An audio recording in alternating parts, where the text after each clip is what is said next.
Hey guys, welcome to another game from Women's FIDE Grand Prix tournament that's been going on in 2019. This game is played between Wenjun, who is a Chinese GM, and her rating is 2576. She's currently the number 2 in the world, and her opponent is Alexandra, who is a Russian GM, and she has a FIDE rating of 2495. She's also an ex-world champion. So, without further ado, let's check it out. Wenjun has white pieces and Alexandra has the black pieces. We have d4 on the board and knight to f6, c4, e6 and g3. The purpose of g3 is to fianchetto the bishop on this beautiful diagonal to control the center from all the way from g2. So we have d5 trying to attack the center, and now bishop to g2 as planned. D takes c4, and now you might think that, oh, I gambited the pawn, but not really. You can just put your queen here on a4, give king a check, and pick up this piece in the next move. You don't really have to do it because it's not like black can immediately defend this pawn. So because your white bishop is on this beautiful diagonal, you will capture the rook, so you're not in a hurry to capture this pawn. So Wenjun plays knight to f3 and a6, just preventing any further development. If this piece moves and if the knight moves, then the rook has some breathing space on a7. Wenjun just castles, and we have knight to c6 now, blocking this diagonal of the bishop. e3, trying to solidify the center with supporting the pawn, and rook to b8. This move is necessary to get out of the bishop's attacking range once this diagonal opens up, and it will in the future. So knight f to d2, now going after this pawn. e5. And now look at this pawn on d4 has been attacked 3 times and it's been defended only once. But Ju finds a wonderful way to defend it. Bishop takes c6 with check, and now b takes c6. Look at this pawn structure. She has 3 pawns, black has 3 pawns on one single file. Double pawns are bad as it is, but triple pawns are the worst. So d takes e5. Now attacking this wonderful knight here, and knight has to move to g4. Knight can also go back to d7 or go back to its original place, g8, but if you put it on d7, then you cannot pull your bishop out, and it's just going to be a problem. Fianchettoing the bishop here is also not a good option because you have 2 pawns and they will definitely obstruct you. So after this, knight takes e4, finally recapturing this lost pawn, and bishop to e6, just attacking this knight. Knight b to d2, saying if you capture the knight, I'm going to recapture it and have a beautiful knight on this c4 square. You cannot displace this knight because you don't have any pawns on the b file or the d file to displace this knight. So it could potentially become a permanent position for this, and then it can jump in to any of these squares to attack. So bishop to b4, attacking this knight. So once this knight is captured, then you're free to capture this knight. But this knight here, if you capture this knight, then this knight here is now undefended. So first you have to defend this. White just defends the knight, and now black just simply plays h5 and defends the knight from any attacks from the queen. f3, trying to kick away the knight, because this knight could become a nuisance if it stays there. I mean, it can jump to any of these places, which can try to fork the queen and the rook here, but so he's asking, what do you want to do right now? Bishop takes d2 first. Black decides I want to eliminate the bishop, and b takes d2. Bishop takes d2. It's interesting to show what happens after knight takes d2. I mean, now you can even capture this, and this is a fork, so it would be a pretty bad move. Now that after bishop takes d2, we have bishop takes c4, b takes c4, knight takes e5. Finally, that this pawn is not defended, you can capture it, and now bishop to c3, just attacking this pawn. Here, try to pause the video and see if you can go for this pawn. Take a few seconds, and the answer is no. The reason is, if you go for this pawn and knight captures on c4, then your pawn on g7 is not defended, so white is simply going to capture. And now look at this position. Black has 1, 2, 3, 4, 5 pawns, so does white, but black has 5 pawn islands, and pawn islands are the pawns that are separated by one or more columns. So if there is no pawn behind it on either of the columns to defend, then we call it a pawn island. So currently black has 5 pawn islands. That's 1, 2, 3, 4, 5, and white has just 2 pawn islands. The lesser the pawn islands you have on the board, the better it is for you in an endgame. So always remember this. In this position, you might think I can capture this piece on e3 and try to fork the queen and the rook, but that doesn't work because the queen will capture this queen here with check, and now you have to get out of the check, so you have to capture with the queen, with the rook. I mean, I'm just going to show it to you. Knight captures, trying to fork it, and now just queen captures queen here, and now rook captures. You can even capture this rook here. Black has to capture the rook on f1, and after all this said and done, white is left with an entire piece. So Alexandra did not go for any of that. After bishop to c3, we have queen takes d1, exchanging the queens, getting the queens off the board, and rook a to d1. f6 now, just defending this this wonderful knight here, and rook to d4. What white wants to do is put the other rook on d1 and control this beautiful d file. Alexandra castles because she decides it's never too late to castle, so why not, and she castles. King to f2, trying to get the king into the game. When you know that you're getting closer to an end game and few of the pieces will soon be off the board, it's always better to get your king to the center of the board. It helps, and these 4 squares are usually where your king should be, unless you have to defend any of the pawns, especially the base of the pawn chain. Only then can your king try to escape and try to defend. But you don't need to do that right now because you have 2 major pieces and a minor piece. So just getting the king closer to the center is more than enough. Rook f to d8. Next, trying to get rid of one of the rook pair. And white obliges. Rook captures on d8 with check. And now rook takes d8 again. Bishop takes e5, getting more material off the board. And f takes e5. Now look at this. This king is closer to the center than this king is. I mean, this king has to come all the way from here, and it'll probably take similar moves, but it's complicated. So let's look at the game. King to e2, trying to get closer. Now rook to b8, rook to d1, rook to b4. Now here you can pause the video and decide, how do you want to protect this pawn? Do you want to push the pawn? Do you want to play rook to c1? Or do you want to play king to d3? If you found rook king to d3, that's absolutely the perfect move. But if you're asking why does rook here doesn't work, then I'm going to show it to you. After rook to c1, simply rook to b2 check, and you cannot block it. So now you're losing this pawn. Once you move the king, you are also losing the h pawn, which is the base of your chain, and your position might fall off. So, defending with the king to d3. Rook to a4, now trying to go after the a pawn.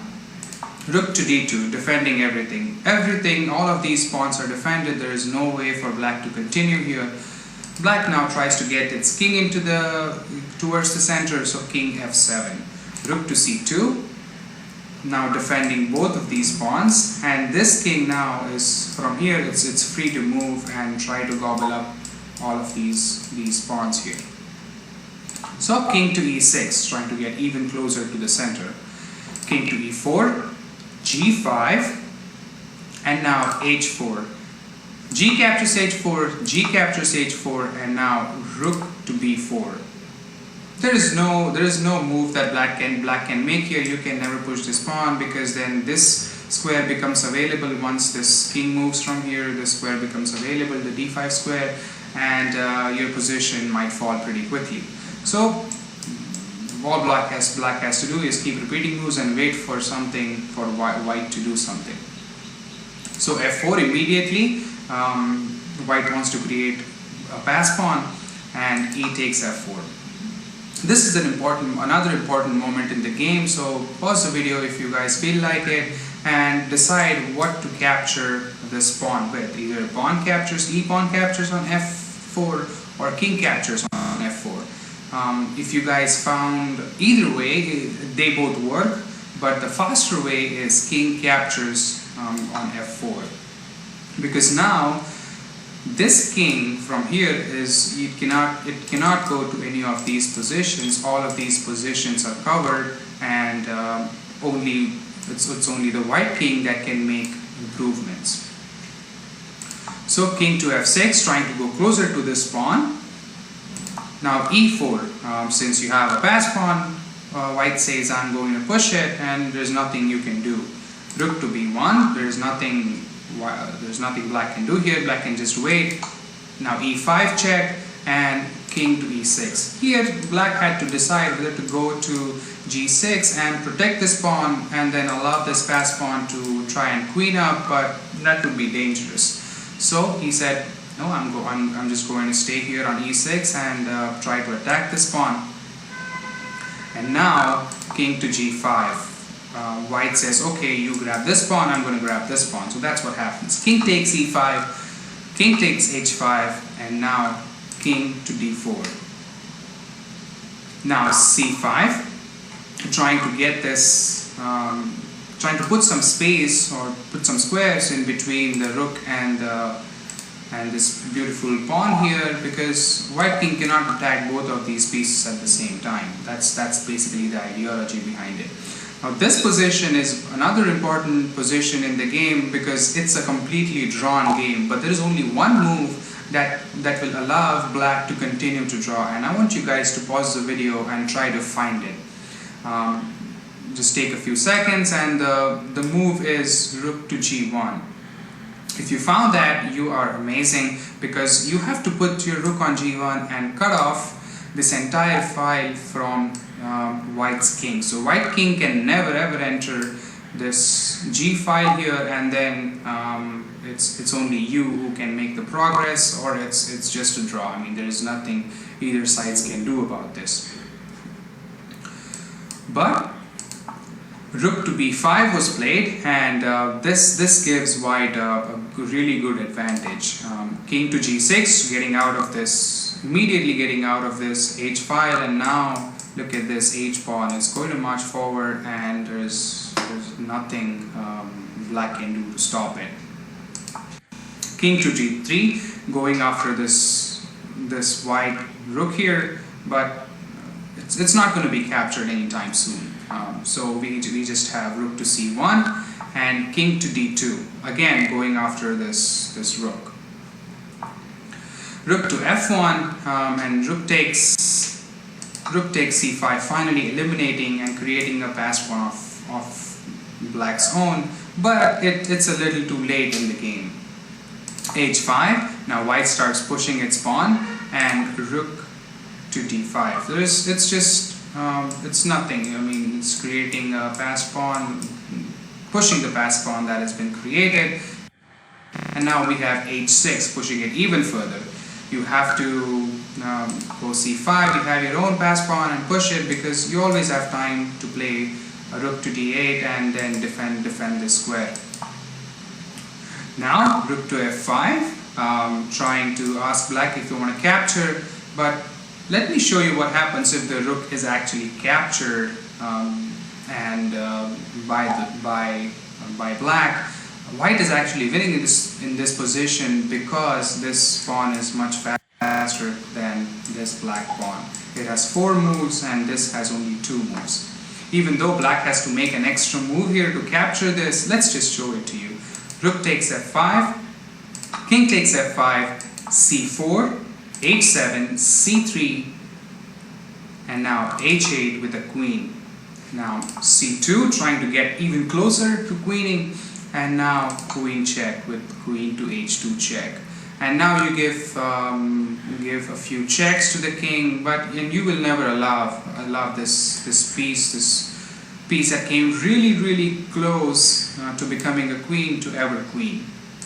King to c3, queen takes c7 check, king to d3, queen d6 check, king to c3, queen c5 check, king to b2, queen to b4 check, king to a2, king takes a2, and queen to c3. See, now you can, even if you try to push it, I'm just going to capture it, and then this is completely winning for white. I mean, no matter what black does, white is going to win from here. So none of that. The rook doesn't capture, it goes to d6 and gives a check. But now white is just going to block it with rook to f6 and say, okay, do you want to capture it? What do you want to do? Again, if it captures, it's the same routine because this pawn is not fast enough. But rook to d8, finally protecting this queening square, and now rook to c6. Look at this beautiful rook move attacking all 3 pawns that black has. There's nothing black can do about it. Black just has to wait and see what happens. It's a slow death for black. King to c3, now rook takes c5 check, king to b2, rook takes c7 with not a check, but rook to a8 now. You have to defend this pawn because if you capture with the king, white rook is going to come to a7 and capture this piece as well. Then it's going to come all the way to f7. He's going to push the king and then defend this queening square with its rook, and finally you can bring a queen into the game. The king will be too far away here on a2 to even not that, but even try to bring it closer. It's 5-6 moves, but you will have a queen. White will have a queen in that time. So h7, pushing it even further. King takes a2. Now you do have time because now if the rook attacks, it's already been protected. And rook to g7. The plan here is to just simply play rook to g8 and block the rook's attack on this a8 square, the queening square. So we have rook to b8. Now going after the king, he wants to give a few checks. But now rook to a7, and finally you are going to pick this pawn up, and then there's nothing black can do. This was the final position in the game, and Alexandra resigned here because no matter what she did, either white is going to have a queen or white is going to be going to end up with this rook here. So we can show this position to you. Rook to b6 check, king to g7, rook to b8, now trying to keep an eye on this queening square. Rook takes a6 check, king to b3, rook to f6. Now the only idea is to put your rook on f8, and there is nothing black can do in this position. Black rook can give a check, rook to b7, rook to f7, now defending it, rook to b8, rook to f8. Now either you have to give up your rook for another rook and then you can bring queen into the game, or you can give a check and then king will move and then rook takes h7 is the only possible solution. king takes h7, and finally this is mate in 15. So Alexandra knew all of this and she resigned. That's the end of the video. Hope you guys enjoyed it. If you have any questions, comments or concerns, please let me know below, and namaste. See you soon.